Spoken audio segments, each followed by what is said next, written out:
Control সিস্টেমের মধ্যে একটা বড় পার্ট হচ্ছে ল্যাপ্লাস ট্রান্সফর্ম। তো আমরা এখন জানার চেষ্টা করব যে কিভাবে আমরা এই ল্যাপ্লাস ট্রান্সফর্মটাকে একটু সহজভাবে বুঝতে পারি।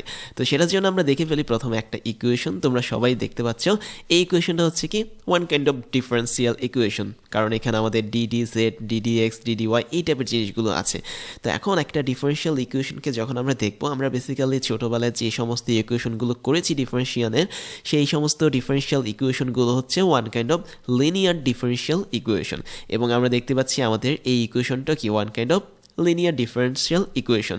এখন এই লিনিয়ার ডিফারেন্সিয়াল ইকুয়েশনগুলোকে আমরা যদি ইলেকট্রিক্যালের ভেতরে বা কন্ট্রোল সিস্টেমের ভেতরে সলভ করতে যাই, তাহলে কিন্তু অনেক সমস্যা হবে। কোনো ব্লক আছে, কোনো কন্ট্রোল সিস্টেমের কি বলবো যে ছোট ছোট ব্লক আছে কন্ট্রোল সিস্টেমের মধ্যে, যাদের ক্যালকুলেশন যদি আমরা এই ডিফারেন্সিয়াল ইকুয়েশন দিয়ে করি তাহলে বিশাল হবে। তো আমরা চাচ্ছি কি এই বিশাল ডিফারেন্সিয়াল ইকুয়েশনের ক্যালকুলেশনটাকে একটু সহজ করে আনতে, এবং এই সহজটা করা হয় বেসিক্যালি ল্যাপ্লাস ট্রান্সফর্মের মাধ্যমে। দ্যাট মিনস ল্যাপ্লাস ছিলেন একজন ম্যাথমেটিশিয়ান, তো উনি খুব সুন্দর একটা পদ্ধতি বের করেছেন। উনি করেছেন কি এই ডিফারেন্সিয়াল ইকুয়েশনটাকে একদম একটা অ্যালজেব্রিক ইকুয়েশনে নিয়ে এসেছেন বা বীজগাণিতিক ইকুয়েশনে নিয়ে এসেছেন। তাহলে খেয়াল করে দেখো, আমাদের এখানে যেটা ছিল একদম প্রথমে ডি জেড স্কোয়ার, তাই না? অনেকটা এরকম ছিল, ডি স্কোয়ার, তারপর হচ্ছে ডি জেড স্কোয়ার। তো এই টোটালটা হচ্ছে কি একটা ডেরিভেটিভ, তো ডেরিভেটিভের স্কোয়ার আর কি। তো সেক্ষেত্রে আমরা ওই জায়গাটাতে সিম্পলি বড় হাতের একটা অ্যাস বসিয়েছি। পরবর্তীতে দেখো এখানে ডিওয়াই ডিজেড ছিল, দ্যাট মিনস আমাদের ডি ডিজেড ছিল। আমি যদি এটা এখানে লিখি ডি ডিজেড ছিল অ্যাকচুয়ালি, সেটার জায়গায় আমিও এখানে কি করেছি বড় হাতের একটা এস লিখেছি। এবং ফাইনালি এখানে যে ছোটো হাতের ওয়াই ছিল সেটাকে বড় হাতের ওয়াই দিয়েছি। ফার্স্টেও এখানে সেম ছোটো হাতের একটা ওয়াই ছিল, বড় হাতের ওয়াই দিয়েছি। এবং ফাইনালি আমরা বি এর উপর একটা ছোটো হাতের ওয়াই পাচ্ছি, এটাকে বড় হাতের ওয়াই বানিয়ে দিয়েছি। তার মানে আমরা বেসিক্যালি ল্যাপ্লাস ট্রান্সফর্মে যেটা করি সেটা হচ্ছে কোনো ডেরিভেটিভ যদি থাকে সেটাকে আমরা সিম্পলি বড় হাতের অ্যাস দিয়ে প্রকাশ করি। এই ডেরিভেটিভটা যে শুধুমাত্র ডিডিজেড হবে এরকম না, এটা ডিডিএক্সও হতে পারে, তারপর হচ্ছে ডিওয়াই এটাও হতে পারে। যেটাই হোক না কেন আমরা সেটাকে বড় হাতের অ্যাস দিয়ে রিপ্লেস করে দেব। এবং বাকি যে জিনিসগুলো থাকবে, দ্যাট মিনস এখানে ওয়াই ছিল, তারপর আমরা দেখতে পাচ্ছি এখানেও ওয়াই ছিল, এখানেও ওয়াই ছিল, সেগুলোকে আমরা বড় হাতের বা ক্যাপিটাল লেটারে কনভার্ট করে দেব। তাই আমরা বলতে পারি ল্যাপ্লাস ট্রান্সফর্মের মাধ্যমে বেসিক্যালি আমরা কোনো একটা ডিফারেন্সিয়াল ইকুয়েশনকে টোটালি একটা অ্যালজেব্রিক ইকুয়েশনে কনভার্ট করতে পারি, কেননা আমরা এই অ্যালজেব্রিক ইকুয়েশনগুলোকে খুব ইজিলি কিন্তু সলভ করতে পারবো। এবং খেয়াল করে দেখো, আমাদের ডিফারেন্সিয়াল ইকুয়েশনের যে ডিজেডটা ছিল, এটাকে আমি যে এসে কনভার্ট করেছি, এই এসটাকে বলা হয় অ্যাস ডোমেন। দ্যাট মিনস এটা হচ্ছে ল্যাপ্লাস ট্রান্সফর্মের একটা অপারেটর বা একটা ডোমেন। এবং এই ডোমেনগুলো নিয়ে আমরা বিস্তারিত একটু পরে জানার চেষ্টা করব। এখন ল্যাপ্লাস ট্রান্সফর্ম নিয়ে পড়ার জন্য আমাদের একটা সুন্দর জিনিসই জানতে হবে, যেটা হচ্ছে লিনিয়ার টাইম ইনভ্যারিয়েন্ট সিস্টেম। তো এই বিষয়টা আসলে কি, তাহলে চলো আমরা একটু দেখে ফেলি লিনিয়ার টাইম ইনভ্যারিয়েন্ট সিস্টেমটা আসলে কি। লিনিয়ার টাইম ইনভ্যারিয়েন্ট সিস্টেম হচ্ছে, এটাকে সংক্ষেপে লেখা হয় LTI সিস্টেম। এবং এই সিস্টেমের কিছু বৈশিষ্ট্য আছে। ধরা যাক তোমার কাছে একটা ইনপুট আছে, কথার কথা এতে হচ্ছে ধরো x1 কথার কথা, অর্থাৎ তুমি একটা ইনপুট নিচ্ছ x1, তুমি আরও একটা ইনপুট নিলে একই রকম একটা x2। এখন তুমি যদি এই ইনপুটটাকে লিনিয়ার টাইম ইনভ্যারিয়েন্ট সিস্টেমের মধ্যে দিয়ে পাস করো, তাহলে অবশ্যই একটা আউটপুট পাবা। তুমি জানো যে কোনো একটা কন্ট্রোল সিস্টেমের মধ্যে ইনপুট দিলে আউটপুট পাওয়া যায়। ধরা যাক আমি আউটপুট পেলাম হচ্ছে y1 প্রথম ক্ষেত্রে, এবং পরবর্তীতে আউটপুট পেলাম y2। তারপরে আমরা এই দুটো আউটপুটকে এখন যদি যোগ করে দিই, দ্যাট মিনস আমরা যদি কোনো একটা অ্যাডার বা হচ্ছে সামেশনের ভিতরে দিয়ে এদেরকে পাস করি, তাহলে আমরা একটা যোগফল পাবো। কি পাবো? y1 প্লাস হচ্ছে কি y2। এখন এই যোগফলটাকে আমি প্রকাশ করলাম কথার কথা y দিয়ে, আমরা এভাবে প্রকাশ করলাম। তাহলে আমরা এখানে যে সিস্টেমটা অ্যাপ্লাই করেছি, এটা যদি লিনিয়ার টাইম ইনভ্যারিয়েন্ট সিস্টেম হয়, তবে সে একটা কাজ করবে। কি কাজ করবে? আমরা আবারও একটা ভিন্ন কাজ করি, সেটা হচ্ছে আমরা এখানে আলাদা আলাদাভাবে দুটো সিগন্যালকে কোনো একটা সিস্টেম দিয়ে পাস করিয়ে তারপর যোগ করে তারপর আমরা একটা আউটপুট পেয়েছি। এখন আমরা করব কি, আমরা এই দুটো সিস্টেমের মধ্যে যে ইনপুটটাকে ঢুকিয়েছিলাম, দুটো ইনপুটকে আমরা আগে যোগ করব। আগে যোগ করলে কি পাবো? অবশ্যই আমরা একটা যোগফল পাবো। এবং ওই যোগফলটাকে যদি আমি সেম সিস্টেমের মধ্যে দিয়ে ঢোকাই, তারপরে আমরা অবশ্যই একটা আউটপুট পাবো। এবং সেই আউটপুটটা যদি y হয়, তাহলে আমরা বলতে পারি এই সিস্টেমটা হচ্ছে কি আমাদের লিনিয়ার টাইম ইনভ্যারিয়েন্ট সিস্টেম। অর্থাৎ যদি আমাদের সিস্টেমটা এরকম কাজ করে যে প্রথমে আলাদা আলাদাভাবে ওই সিস্টেম ওই সিগন্যালগুলোকে কনভার্ট করলো, তারপর তাদেরকে যোগ করলে আমরা যেটা পাবো, ওই দুটো সিগন্যালকে যোগ করার পর ওই সিস্টেমের মধ্যে ইনপুট করার পর যদি আমি সেম আউটপুট পাই, এটা বলা যায় লিনিয়ার টাইম ইনভেরিয়েন্ট সিস্টেমের একটা বৈশিষ্ট্য। এটা কিন্তু টোটাল বৈশিষ্ট্য না, আমাদের আরও একটা বৈশিষ্ট্য আছে এই লিনিয়ার টাইম ইনভেরিয়েন্ট সিস্টেমের। আরও একটা বৈশিষ্ট্য হচ্ছে কি, মানে এটা যদি মানে এবং ওটাও যদি মানে তাহলে সেটা হবে এলটিআই সিস্টেম, আদারওয়াইজ হবে না। তাহলে আমরা আরও একটা বৈশিষ্ট্য দেখতে পারি, সেটা হচ্ছে ধরা যাক আমি একটা সিগন্যাল নিলাম, কথার কথা এক্স অফ টি নিলাম, নেওয়ার পর আমি সেটাকে ঠিক এরকম একটা সিস্টেমের মধ্যে দিয়ে ঢুকালাম, এবং যদি ওই সিস্টেমটা লিনিয়ার টাইম ইনভেরিয়েন্ট সিস্টেম হয় তাহলে সে একটা বৈশিষ্ট্য দেখাবে। কি দেখাবে? ধরা যাক এই সিস্টেমের ভিতর দিয়ে ঢোকানোর পরে আমরা একটা আউটপুট পেলাম ওয়াই অফ টি। ফাইনালি এই আউটপুটটার সাথে আমি যদি একটা জিনিসকে গুণ করি, কথার কথা কে কে আমি যদি এখানে গুণ করি, তাহলে আমরা পাবো কি Y of T into k, এরকম একটা কিছু পাবো। এখন এই সিস্টেমটা যদি আমি একটু অন্যভাবে কাজ করি, আমরা যদি এক্স অফ টি এর সাথে আগেই ওই কেটাকে গুণ করি, তাহলে আমরা অবশ্যই কে ইন্টু এক্স অফ টি এরকম কিছু একটা পাবো। এবং ফাইনালি আমি যদি ওই জিনিসটাকে সেম সিস্টেম দিয়ে অ্যাপ্লাই করি এবং ফাইনালি আমি যদি Y of T into k পেয়ে থাকি, তাহলে আমি বলতে পারবো আমাদের এই টোটাল সিস্টেমটা হচ্ছে কি একটা লিনিয়ার টাইম ইনভ্যারিয়েন্ট সিস্টেম। কাজেই আমাদের এই লিনিয়ার টাইম ইনভ্যারিয়েন্ট সিস্টেম আমাদের প্রথম যে বৈশিষ্ট্যটা আছে এটাও মেনে চলবে, যেটাকে বলা হচ্ছে ল অফ হোমোজেনিটি, অথবা আমরা দ্বিতীয়টাকে ল অফ হোমোজেনিটি বলবো এবং প্রথমটাকে বলবো হচ্ছে ল অফ অ্যাডিটিভিটি। তাই এই দুটো বৈশিষ্ট্য যদি মানে কোনো একটা সিস্টেম, তাহলে সেটাই হচ্ছে কি আমাদের লিনিয়ার টাইম ইনভ্যারিয়েন্ট সিস্টেম। এবং এই লিনিয়ার টাইম ইনভ্যারিয়েন্ট সিস্টেমটা হচ্ছে ল্যাপ্লাস ট্রান্সফর্মের মধ্যে অনেক বেশি ইম্পর্ট্যান্ট। কেননা আমাদের ল্যাপ্লাস সাহেব বলেছেন যে যদি আমরা কোনো একটা ইনপুট নেই, কথার কথা আমরা ই to the power S T একটা ইনপুট নিলাম এবং এই ইনপুটটাকে আমরা লিনিয়ার টাইম ইনভ্যারিয়েন্ট সিস্টেমের মধ্যে দিয়ে পাস করলাম। পাস করার পর উনি বলেছেন আমরা এর আউটপুট হিসেবে যা পাবো সেটা হচ্ছে ই to the power S T পাবো, বাট এর সাথে আমাদের একটা কে এক্সট্রা গুণ থাকবে। তাই ল্যাপ্লাস সাহেবের মতে লিনিয়ার টাইম ইনভ্যারিয়েন্ট সিস্টেমের মধ্যে আমরা ইনপুট হিসেবে কিছু একটা দিলে আউটপুট হিসেবে সেম জিনিস পাবো, বা তার সাথে একটা এক্সট্রা জিনিস গুণ হিসেবে থাকবে। এবং এই বৈশিষ্ট্যটার উপর ভিত্তি করে তিনি বেসিক্যালি এই টোটাল ল্যাপ্লাস ট্রান্সফর্মটাকে সাজিয়েছেন। এবং আমাদের এই ল্যাপ্লাস ট্রান্সফর্মের মধ্যে আসলে অনেক ধরনের ফর্মুলা আছে, যে ফর্মুলাগুলো ইউজ করে আমরা কোনো একটা ডিফারেনশিয়াল ইকুয়েশনকে অ্যালজেব্রিক ইকুয়েশন বা একটা সরল ইকুয়েশনে কনভার্ট করতে পারি। এবার আমরা ল্যাপ্লাস ট্রান্সফর্ম সম্পর্কিত আরও কয়েকটা জিনিস দেখি। ফার্স্ট এটা দেখবো হচ্ছে আমরা টাইম ডোমেন। এখন ডোমেন জিনিসটাকে আমরা ছোটোবেলায় পড়েছিলাম ডোমেন, রেঞ্জ, অন্যয়, ফাংশন, রিলেশনস, তাই না? এই ধরনের ম্যাথগুলো কিন্তু পড়েছিলাম। ওখানে আমরা একটা শব্দ পড়েছিলাম ডোমেইন। তাই এই ডোমেনটা হচ্ছে অনেকটা ওই ডোমেনের মতোই। ধরা যাক তোমার কাছে একটা ইকুয়েশন আছে, তো আমরা দেখি আমাদের একটা ইকুয়েশন আছে, ধরা যাক Y is equal to X plus two. এখন এক্সের কিছু কিছু মানের জন্য আমরা অবশ্যই ওয়াই এর মান পাবো। এখন আমি যদি এটাকে Y is equal to X plus two না করে 1/x+2 করি, তাহলে আমরা জানি এক্সের এমনও কিছু মান আছে যার জন্য আমরা ওয়াইয়ের কোনো মান পাবো না, বাট বাকি মানগুলোর জন্য আমরা অবশ্যই ওয়াইয়ের মান পাবো। তাহলে আমরা এক্সের যে সমস্ত মানের জন্য ওয়াইয়ের মানগুলো পাবো সেগুলোই হচ্ছে কি ডোমেন।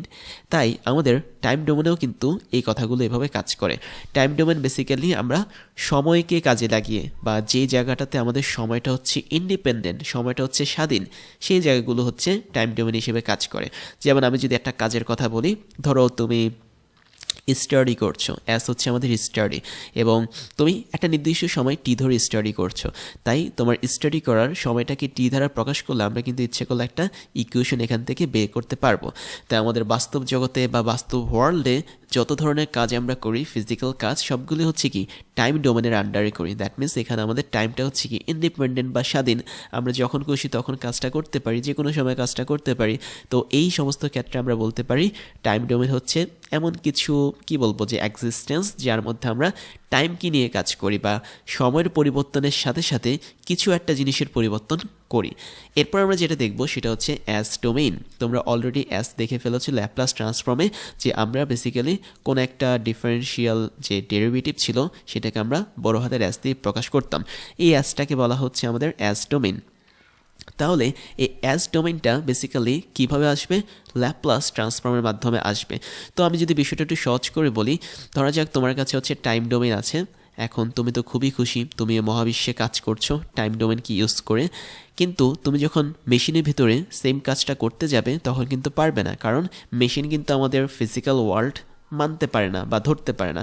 তখন তোমাকে কি করতে হবে, কোনো একটা মেশিন অপারেট করার জন্য মেশিনের ভেতরের ডোমেনে তোমাকে কাজ করতে হবে। আর অনেকটা অ্যাস ডোমেন হচ্ছে এই মেশিনের ভেতরের ডোমেন হিসেবে কাজ করে। অর্থাৎ তুমি যদি একটা মেশিনকে তোমার ফিজিক্যাল ওয়ার্ল্ডের কাজ করবার দিয়ে কন্ট্রোল করতে চাও, তাহলে তোমাকে অবশ্যই একটা ট্রান্সফরমেশন দরকার হবে, বা তোমার এই টাইম ডোমেনটাকে বা টাইমকে ট্রান্সফার করতে হবে বা পরিবর্তন করতে হবে বা কনভার্ট করতে হবে।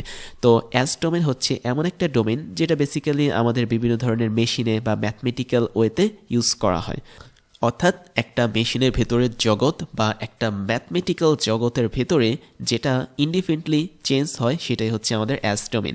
এবং টাইম ডোমেন থেকে অ্যাস ডোমেনে তুমি যদি কনভার্ট করতে চাও, তোমাকে যে কাজটা করতে হবে সেটা নিয়ে কিন্তু আমরা আজকে পড়ছি, সেটা হচ্ছে ল্যাপ্লাস ট্রান্সফর্ম। তার মানে তুমি টাইমের জগৎ থেকে অ্যাসের জগতে যদি যেতে চাও, তোমাকে কনভার্ট হতে হবে কার মাধ্যমে? ল্যাপ্লাস ট্রান্সফর্মের মাধ্যমে। তাহলে ল্যাপ্লাস ট্রান্সফর্ম হচ্ছে কি, এক ধরনের অপারেটর, এক ধরনের সিস্টেম যার মাধ্যমে তুমি রিয়েল বাস্তব ওয়ার্ল্ডের টাইমকে ছেড়ে একটা মেশিনের ভেতরের ওয়ার্ল্ড বা অ্যাসের মধ্যে যাচ্ছ। তো অ্যাস ডোমেন হচ্ছে এটা। এরপর আমরা যেটা দেখব সেটা হচ্ছে ফ্রিকোয়েন্সি ডোমেন। ফ্রিকোয়েন্সি ডোমেন মানে হচ্ছে এটা টোটালটা ফ্রিকোয়েন্সির উপর নির্ভর করে। দ্যাট মিন্স তুমি এমন একটা হিসাব নিকাশ করছো যেখানে কোনো টাইমের অস্তিত্ব নেই, যেখানে সব কিছুই করছে ফ্রিকোয়েন্সিকে কাজে লাগিয়ে। দ্যাট মিন্স তুমি যদি অনেকগুলো ওয়েভ ফর্ম নিয়ে কাজ করো, কথার কথা এটা হচ্ছে কি অনেকগুলো ওয়েভ ফর্ম, এটা একটা ওয়েভ ফর্ম, এটা আরেকটা ওয়েভ ফর্ম, মানে সাইনোসয়েডাল ওয়েভ ফর্ম, এটা হচ্ছে আরেকটা ওয়েভ ফর্ম। তো এরকম তুমি যদি 1000টা ওয়েভ ফর্ম নিয়ে কাজ করো, তাহলে কি হবে, টোটাল ছবিটা কিন্তু একটু অগোছালো বা এলোমেলো হয়ে যাবে। এখন এতগুলো ছবির মধ্যে তুমি কোনটাকে খুঁজবে বা কোন ওয়েভ ফর্মের ফ্রিকোয়েন্সি বের করবে, সেটা কিন্তু একটু ঝামেলা, তাই না?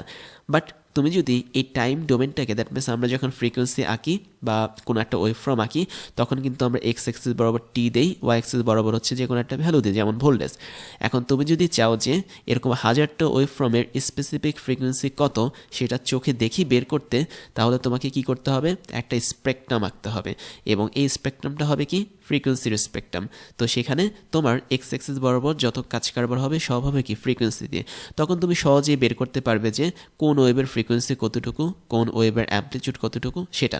তাহলে ফ্রিকোয়েন্সি ডোমেন হচ্ছে কি, টাইম ডোমেন থেকে আমি ফ্রিকোয়েন্সিতে কনভার্ট করব, যেটার মাধ্যমে সেটা হচ্ছে কি frequency domain. Basically frequency domain বলতে হচ্ছে ফ্রিকোয়েন্সির একটা জগৎ বোঝায়, যেখানে প্রত্যেকটা কাজ কারবার করা হচ্ছে ফ্রিকোয়েন্সি ধারা। তাহলে আমরা আরও একটা জিনিস বলতে পারি যে আমরা ইচ্ছা করলে আমাদের হাতে থাকা যে টাইম ডোমেন আছে বা বর্তমান মানে ফিজিক্যাল যে ওয়ার্ল্ডটা আছে, এই ওয়ার্ল্ডটাকে আমরা চাইলে ফ্রিকোয়েন্সি ডোমেন বা অ্যাপ ডোমেনে নিয়ে যেতে পারি। এবং অ্যাপ ডোমেনে নিলে কি সুবিধা হবে, সুবিধা হবে যে যখন আমাদের অনেকগুলো এরকম ওয়েভ ফর্ম থাকবে, তখন তাদের স্পেসিফিক ফ্রিকোয়েন্সিটা আমরা যেন সহজে বের করতে পারি। এবং এদের মধ্যে অবশ্যই একটা অপারেটর দরকার হবে, কেননা তুমি তো হুট করে চাইলেই টাইম ডোমেনকে ফ্রিকোয়েন্সি ডোমেনে কনভার্ট করতে পারো না। এবং সেই অপারেটর হিসেবে কাজ করে ফোরিয়ার ট্রান্সফর্ম। দ্যাট মিন্স আমরা ল্যাপ্লাস ট্রান্সফর্মে দেখেছি টাইম ডোমেনটাকে অ্যাস ডোমেনে কনভার্ট করা হয়, এবং ফোরিয়ার ট্রান্সফর্মের মাধ্যমে টাইম ডোমেনটাকে বেসিক্যালি অ্যাপ ডোমেন বা ফ্রিকোয়েন্সি ডোমেনে কনভার্ট করা হয়। এবার আমরা এই জিনিসগুলো মুছে একটা জিনিস লিখব, সেটা হচ্ছে আমরা ফর্মুলাটা দেখে ফেলি। আমরা যেহেতু ল্যাপ্লাস ট্রান্সফর্ম নিয়ে কাজ করছি, তাহলে আমরা প্রথমে একটা ফর্মুলা দেখব, যেটা হচ্ছে ল্যাপ্লাস ট্রান্সফর্মের ফর্মুলা। তাহলে একটু খেয়াল করো আমাদের ল্যাপ্লাস ট্রান্সফর্মের ফর্মুলাটা কেমন হবে। আমাদের ল্যাপ্লাস ট্রান্সফর্মে আমি বলেছিলাম সব কিছু কিন্তু বড় হাতের হয়, এই যে অ্যাসটা ছিল এটা কিন্তু বড় হাতের হয়।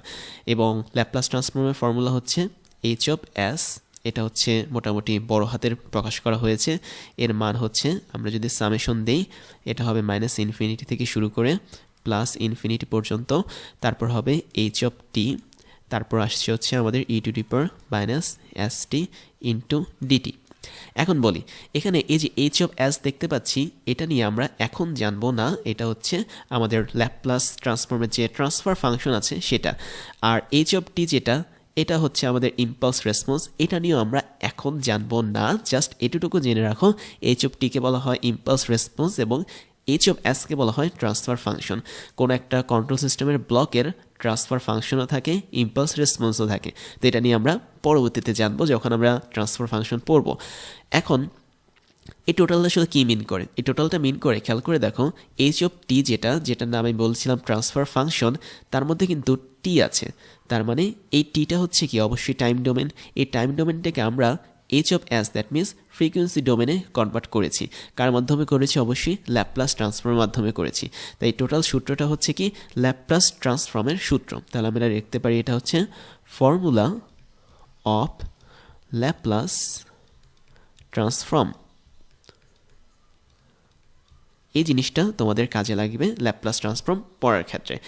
এবং আরও একটা জিনিস মনে রাখতে হবে, আমরা যখন টাইম ডোমেন নিয়ে ম্যাথ করব বা টাইম ডোমেন নিয়ে যত কথাবার্তা বলবো সব কিছু কিন্তু স্মল লেটারে থাকবে।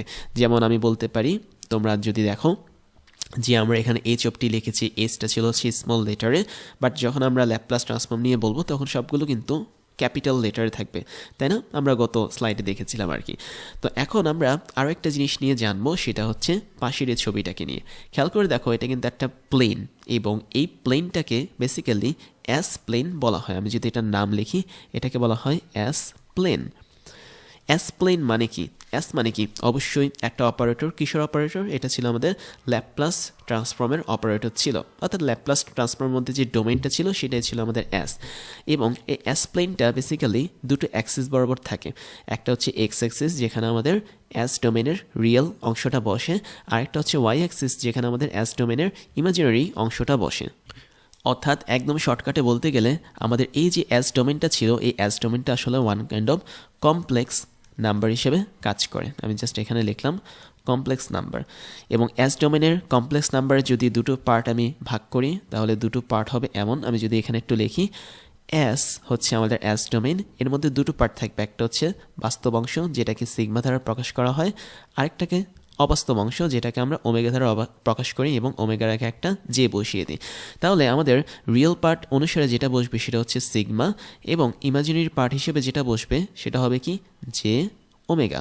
যে হচ্ছে অবশ্যই আমরা আয়োটাকে হচ্ছে জে বলি, যে হচ্ছে আমাদের একটা ইমাজিনারি নাম্বার, দ্যাট মিনস অবাস্তব সংখ্যা, যেটার মান হচ্ছে √/-1, যেটাকে তোমরা কলেজ লাইফে আয়োটা বা আই বলেছ, বাট ইলেকট্রিক্যালে সেটাকে এখন যে দ্বারা প্রকাশ করা হয়।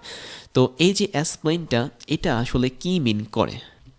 যেহেতু তোমরা জানো ল্যাপ্লাস ট্রান্সফর্মের মাধ্যমে আমরা কি করি, আমরা একটা ডিফারেনশিয়াল ইকুয়েশনকে একটা স্বাভাবিক ইকুয়েশনে কনভার্ট করি, তাই না? তো আমি যদি এগুলো একটু মুছে ফেলি তাহলে হয়তো দেখাতে পারবো যে আমরা ল্যাপ্লাস ট্রান্সফর্মের মাধ্যমে একটা ডিফারেনশিয়াল ইকুয়েশনকে একটা অ্যালজেব্রিক ইকুয়েশনে কনভার্ট করি। তো আমরা একটু দেখি, আমাদের হাতে একটা ডিফারেনশিয়াল ইকুয়েশন ছিল ডেরিভেটিভ সহ, এটাকে আমরা সিম্পলি একটা অ্যালজেব্রিক ইকুয়েশনে কনভার্ট করেছি, যেখানে আমাদের অ্যাস হচ্ছে কি একটা ডোমেন হিসেবে কাজ করে। ডিফারেনশিয়াল ইকুয়েশনে ডোমেন হিসেবে কারা কাজ করতো? এই যে ছোটো হাতের এক্স বা ওয়াই, এরা কাজ করতো। এবং আমাদের এই ল্যাপ্লাস ট্রান্সফর্মের পর যে ইকুয়েশনটা পাচ্ছি তার মধ্যে অ্যাস ডোমেনটা কাজ করে। এখন এই অ্যাস ডোমেনটা যখন কাজ করবে অবশ্যই এই ডোমেনের কিছু নির্দিষ্ট মান থাকবে, তাই না? যেমন আমরা একদম প্রথম যে ইকুয়েশনটা দেখেছিলাম, এখানে লিখেছিলাম যে ওয়াই ইজ ইকুয়াল টু ধরা যাক x+2, তার মানে এক্সের কিছু কিছু মানের জন্য আমরা ওয়াইয়ের কিছু মান পাবো। তাহলে এক্সের ওই মানগুলি হচ্ছে কি ডোমেন। তাই একইভাবে আমরা যখন কোনো একটা ল্যাপ্লাস ট্রান্সফর্ম করার পর একটা ইকুয়েশন বের করব, ধরা যাক আমাদের ইকুয়েশনটা এমন, যেমন আমি যদি বলি যে অ্যাস অফ ধরা যাক ওয়াই, তারপর হচ্ছে A S square of Y, এরকম ধরতে পারি। তো তখন এই যে এই ইকুয়েশনে ধরা যাক এই ইকুয়েশনটার মান হচ্ছে 0, তাহলে এই ইকুয়েশনের যে অ্যাসগুলো আছে এই অ্যাসগুলোর অবশ্যই এমন কিছু মান থাকবে যে মানের জন্য আমাদের এই টোটাল ইকুয়েশনটা স্যাটিসফাইড হবে। দ্যাট মিনস আমরা অ্যাসের মান যদি এই ইকুয়েশনে বসাই তাহলে লেফট সাইড এবং রাইট সাইড কী হবে, সমান হবে। তাই অ্যাসের এই মানগুলো কোন কোন জায়গায় বসবে সেটাই আসলে এই প্লেনের মাধ্যমে নির্ধারণ করা হয়। এবং অ্যাসের মধ্যে যেহেতু দুটো পার্ট আছে, একটা হচ্ছে কমপ্লেক্স আর একটা হচ্ছে রিয়েল পার্ট, তাই এই দুটো মান বের করে আমরা সহজেই এই টোটাল গ্রাফে বসাতে পারি, এই অ্যাসপ্লেনের মধ্যে বসাতে পারি। আর অ্যাসপ্লেন বলতে তোমরা যে গ্রাফ পেপারটা বুঝছো ঠিক গ্রাফ পেপারের মতোই। এটা হচ্ছে তোমার ফার্স্ট কোয়াড্রেন্ট, এটা হচ্ছে তোমার সেকেন্ড কোয়াড্রেন্ট, তারপর আমরা পড়েছিলাম এটা হচ্ছে থার্ড কোয়াড্রেন্ট, বা এটা হচ্ছে ফোর্থ কোয়াড্রেন্ট বা চতুর্থ ভাগ, ঠিক একই রকম আর কি। তাহলে আমরা যখন কোনো একটা ল্যাপ্লাস ইকুয়েশন সলভ করব তখন অ্যাসের এমন কিছু মান পাবো, ভ্যালিড মান, যেগুলো আমরা এই অ্যাস প্লেনে বসাতে পারবো। এবং যদি আমরা এরকম ভ্যালিড মানগুলো পাই তাহলে সে মানগুলো দ্বারা অ্যাস প্লেনের মধ্যে যে অংশগুলো কভার হবে সে অংশগুলোকে বলা হয় region of convergence, that means ROC। এবং এই রিজন অফ কনভার্জেন্স হচ্ছে আসলে এমন কিছু ইন্ডিপেন্ডেন্ট ভেরিয়েবল যেগুলো হচ্ছে অ্যাসের ভ্যালু, এবং এই ভ্যালুগুলো যদি আমি এই ইকুয়েশনে বসাই তাহলে আমাদের ইকুয়েশনটা স্যাটিসফাইড হবে, বা এই ইকুয়েশনের লেফট সাইড এবং রাইট সাইড কী হবে, সমান হবে। তো আরও নিয়ে আমরা বিস্তারিত আরও বেশি পরিমাণে জানবো পরবর্তী লেকচারগুলোতে।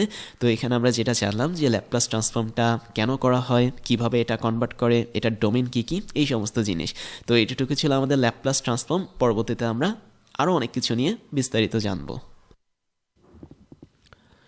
এবার ক্রাশ ইঞ্জিনিয়ারিংয়ের পক্ষ থেকে দারুণ কিছু সারপ্রাইজ থাকছে তোমাদের জন্য, যার প্রথমটা হচ্ছে বেস্ট রিসোর্সেস। আমাদের ক্লাসগুলো তৈরি করা হয় বিশ্বের টপ কোয়ালিটির সিলেবাস এবং টপ লেভেলের বইগুলো ফলো করে, যেগুলো তোমার ইউনিভার্সিটি লাইফের পড়ালেখাকে নিয়ে যাবে এক্সট্রা লেভেলে। সেই সাথে ক্লাসগুলোতে থাকছে আমাদের অফিসিয়াল বইগুলো থেকে হাজারটা ক্রাশ চ্যালেঞ্জ সলভিং, যা তোমার চিন্তা শক্তিকে নিয়ে যাবে অ্যাডভান্স লেভেলে। তারপর থাকছে তোমাদের জন্য পেইড কোর্সের সুযোগ, যেখানে তোমরা যে কোনো সময় কিনে নিতে পারো আমাদের বিভিন্ন সাবজেক্টের উপর তৈরি করা জেনুইন কোর্সগুলো, যা তোমাদের জব প্রিপারেশন, মাস্টার্স অ্যাডমিশন প্রিপারেশনে কাজে লাগবে সব সময়।